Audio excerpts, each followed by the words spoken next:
আল্লাহ পাকের শুকরিয়া যে আল্লাহ তাআলা আমাদেরকে সুস্থ রাখছেন। একটা দুঃখের বিষয় শেয়ার করতে হয়। জিনিয়ার মার্কেটে একটা খরচ করতে গেলাম, একটা সামান ক্রয় করা হলো। কোনো কারণে 4-5 মিনিট পরে সামানটা আমার ব্যাক দেওয়া হয়েছে, তাকে ফেরত দেওয়া হয়েছে। তো দেখলাম যে তার ভিতরে বিরক্তিকর ভাব বা চেহারা কালো হয়ে গেছে। আমি অনেকগুলো সামান ক্রয় করছি, তার ভিতরে একটা সামান তাকে ব্যাগ দিছি যে এটা আমার মনে পড়তে লাগতেছে না, পরে নিও ইনশাআল্লাহ। পরক্ষণে তাকে বলা হইলো যে কোনো বিক্রিত মাল ফেরত নেওয়া সুন্নত,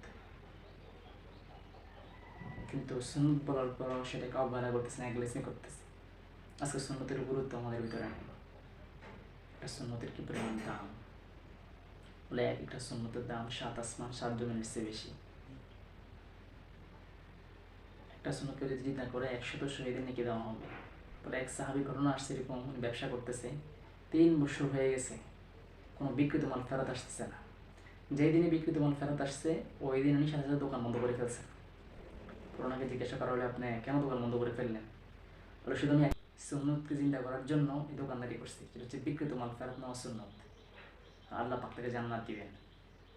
আজকে সাহাবাই কারামকে আমরা আমাদের পথ প্রদর্শক মনে করি, কিন্তু সাহাবাই কারাম সুন্নত, হুজুর সাল্লাল্লাহু আলাইহি ওয়াসাল্লামের সুন্নত আমাদের কাছে গ্রহণযোগ্য না। নেগলেন্সি করতেছে, অবহেলা করতেছে। কিন্তু বিষয়টা খুব খারাপ লাগলো যে মুসলমান, তাকে বলা হয়েছে তার বিকৃত মাল ফেরত নেওয়া সুন্নত, কিন্তু এটা তার বুঝে আসতেছে না, সেটাকে নেগলেন্সি করতেছে। আল্লাহ পাক আমাদেরকে বোঝার আমল করার তৌফিক দান করে। প্রত্যেকটা সুন্নতকে গুরুত্ব দাও, প্রত্যেকটা আমলকে গুরুত্ব দেওয়ার তৌফিক দান করে।